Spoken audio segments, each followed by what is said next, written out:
آج کے خطبہ جمعہ کا عنوان ہے ماہ رمضان اور غزوہ بدر۔ غزوہ بدر جو اسلام اور کفر کی سب سے پہلی معرکۃ الآراء جنگ ہے، جو اللہ کے نبی صلی اللہ علیہ وسلم نے قریش مکہ سے لڑی تھی، اور جس میں اللہ رب العالمین نے نہ صرف یہ کہ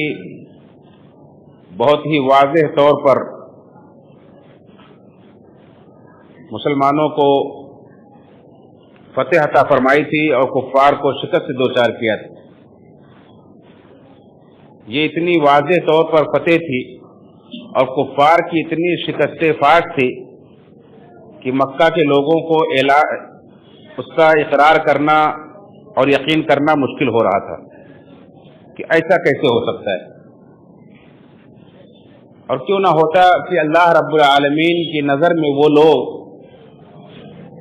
چاہے مدینہ کے وہ مسلمان ہوں، چاہے آسمان سے نازل ہونے والے فرشتے ہوں، سب سے افضل لوگ شریک ہوئے تھے۔ جیسا کہ صحیح بخاری کی حدیث ہے کہ اللہ کے نبی صلی اللہ علیہ وسلم کے پاس جبریل امین آئے اور کہا، اللہ کے نبی صلی اللہ علیہ وسلم، جو لوگ بدر میں شریک ہوئے تھے آپ انہیں اپنے میں کیسا پاتے ہیں، ان کے بارے میں کیا خیال کرتے ہیں؟ تو اللہ کے نبی صلی اللہ علیہ وسلم فرمایا کہ وہ سب سے افضل ہے۔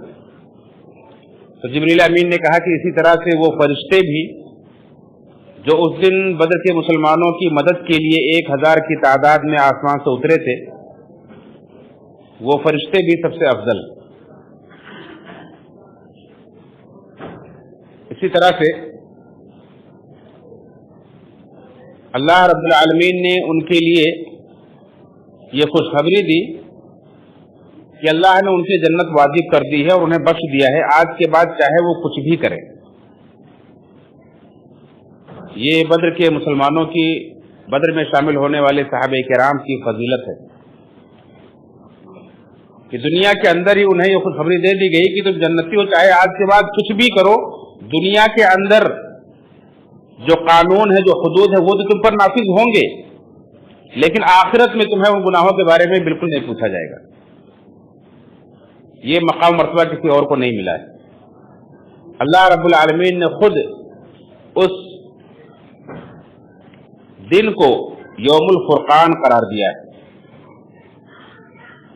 کہ حق و باطل کے درمیان فرق کرنے والی یہ جنگ تھی،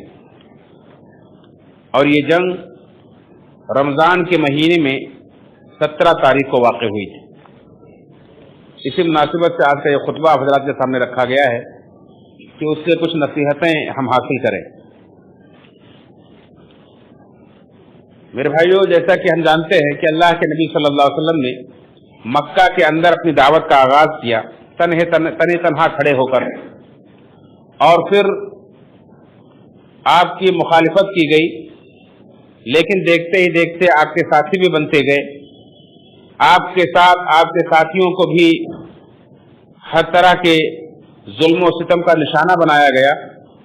اور اس قدر ستایا گیا، اس قدر تنگ کیا گیا کہ آپ کو مکہ چھوڑنا پڑا۔ پہلے کچھ لوگ مکہ چھوڑ کر حبشہ گئے، پھر یہاں تک کہ حالات اتنے دگرگوں ہو گئے کہ اللہ کے نبی صلی اللہ علیہ وسلم اور باقی مسلمانوں کو بھی مکہ چھوڑ کر دوسرے شہر میں پناہ لینی پڑی اور مدینہ آ گئے۔ لیکن مدینہ اللہ کے نبی صلی اللہ علیہ وسلم آنے کے بعد آپ کو ایک قرار کی جگہ تو مل گئی، ایک اسلامی حکومت کی بنیاد رکھنے کے لیے جگہ تو مل گئی، اور آپ وہاں بڑے امن و اطمینان کے ساتھ مکہ سے آئے ہوئے مہاجرین کا اور مدینہ کے رہنے والے انصار مسلمانوں کا بھائی چارہ کرانے لگے، انہیں آپس میں مل جل کر رہنے کی تعلیم اور درس دینے لگے۔ وہیں آس پاس کے جو دوسرے مذہب کے یہودی قبائل آباد تھے، ان سے بھی آپ نے امن و آشتی کا معاہدہ کیا کہ ہم آپس میں ایک دوسرے سے نہیں لڑیں گے، آپ اپنے مذہب پہ عمل کریں گے، اپنے مذہب پر عمل کریں گے۔ اور گویا کہ مدینہ کو اللہ کے نبی صلی اللہ علیہ وسلم نے امن و امان کا گہوارہ بنانا چاہا، لیکن مکہ کے مشرکین کو یہ پسند نہیں تھا۔ وہ مدینہ کے اندر بھی مسلمانوں کو چین سے رہنا نہیں دینا چاہتے تھے، اس لیے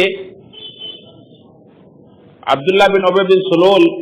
کی مدینہ آنے سے پہلے مدینہ کے لوگ جو اوس و خزرج کے نام سے دو قبیلے آباد تھے، وہ عبداللہ بن ابی بن سلول کو اپنا سردار بنانا چاہتے تھے، اپنا بادشاہ بنانا چاہتے تھے۔ اس کے لیے ایک تاج بھی موتیوں کا تیار کیا تھا، لیکن اسی بیچ میں اللہ کے نبی صلی اللہ علیہ وسلم کی آمد ہو گئی اور اس کی بادشاہی دھری رہ گئی، تو وہ اسلام تو قبول نہیں کیا اور اندر سے جل بھن گیا، لیکن کچھ کر نہیں سکتا تھا۔ مکہ کے کافروں نے اس کا فائدہ اٹھاتے ہوئے عبداللہ بن ابی بن سلول سے خط و کتابت کر کے مسلمانوں کو وہاں سے نکال دینے کا اسے مشورہ دیا۔ جس طرح سے جو مسلمان جب حبشہ گئے تھے تو یہی مکہ والے حبشہ پہنچ کر کے حبشہ کے بادشاہ اشہم نجاشی کو بھی انہوں نے ہدیہ اور تحائف دے کر کے مطالبہ کیا تھا کہ یہاں سے مسلمانوں کو نکال دو، لیکن وہاں بھی ان کی دال نہیں گلی تھی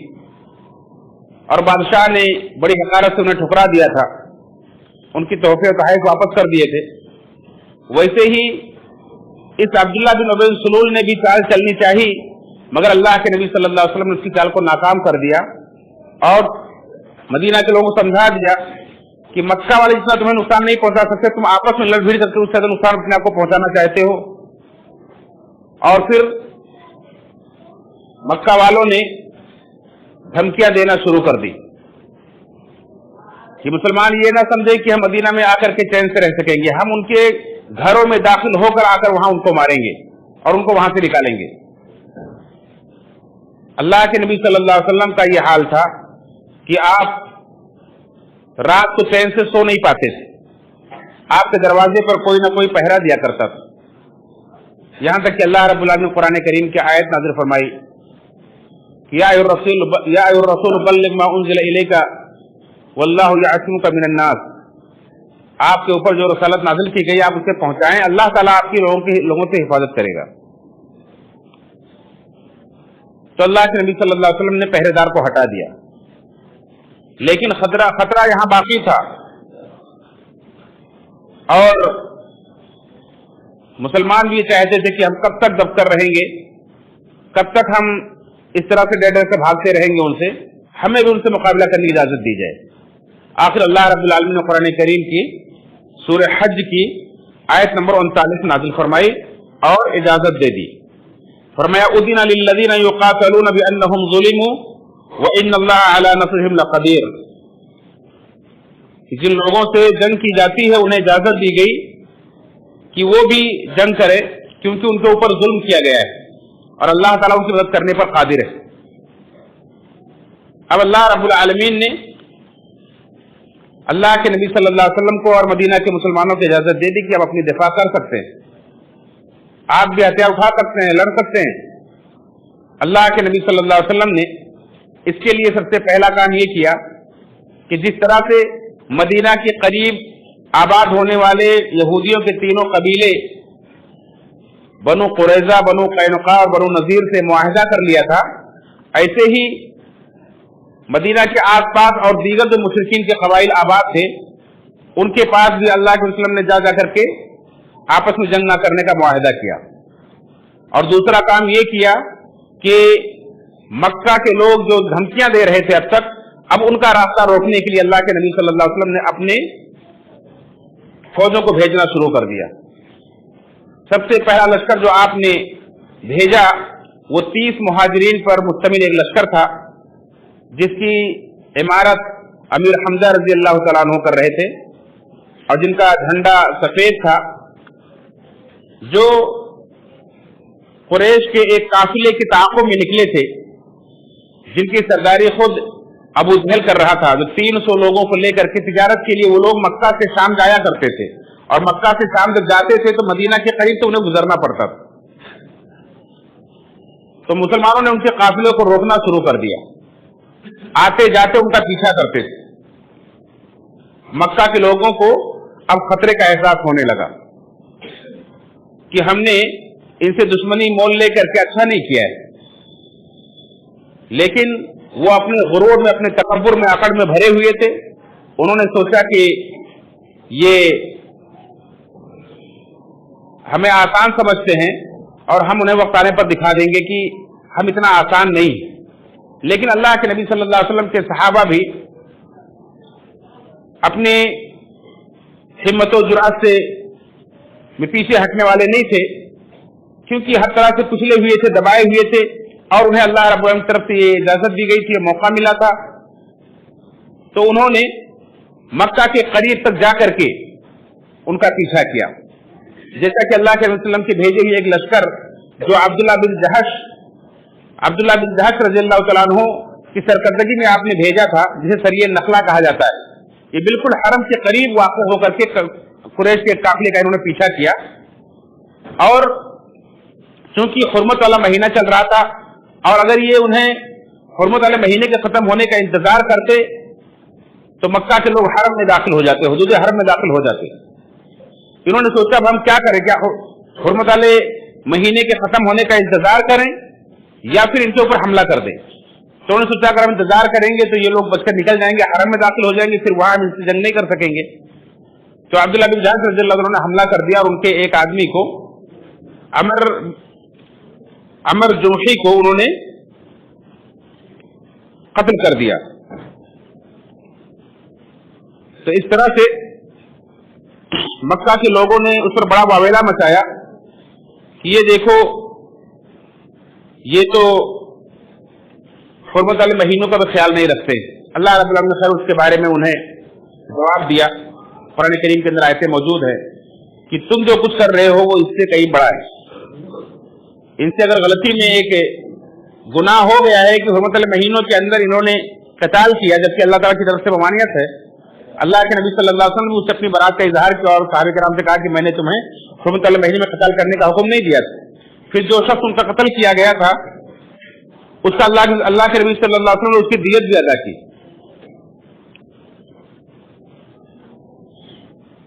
اور اس کے بعد پھر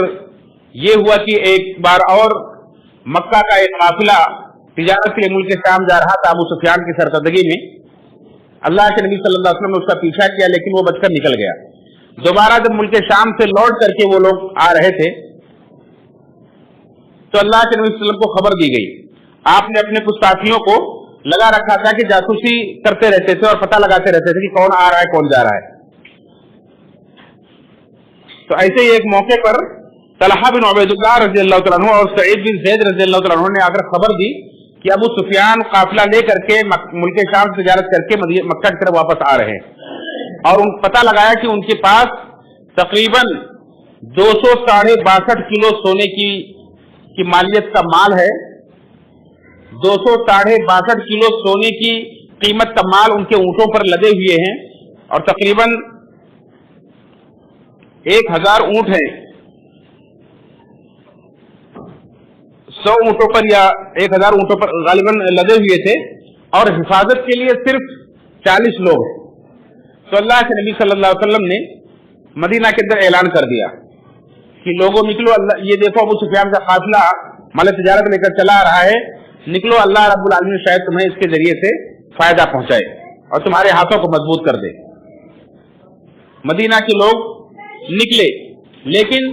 یہ کوئی خاص جنگ کے لیے نکلنے والا اعلان نہیں تھا، اس لیے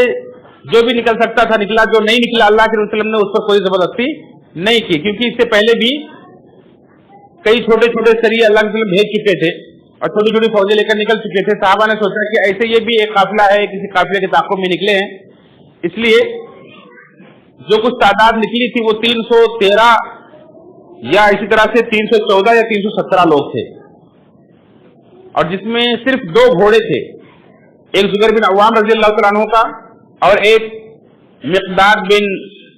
اسود رضی اللہ تعالیٰ عنہ کا، اور کل 70 اونٹ تھے جس پر باری باری 2-2 3-3 لوگ سوار ہوتے تھے. اللہ کے نبی صلی اللہ علیہ وسلم کے حصے میں بھی ایک اونٹ آیا تھا جس پر علی رضی اللہ تعالیٰ عنہ اور ابو لبابہ رضی اللہ تعالیٰ عنہ اور خود اللہ کے نبی صلی اللہ علیہ وسلم تینوں باری باری سوار ہو رہے تھے. راستے میں ایک واقعہ بھی پیش آیا کہ جب اللہ کے نبی صلی اللہ علیہ وسلم سے اترنے کی باری آئی، آپ اترنے لگے کہ میں اترتا ہوں، چلو تم سوار ہو، تو دونوں صحابہ نے انکار کر دیا اور کہا کہ نہیں اللہ کے وسلم آپ سوار ہو جائیے،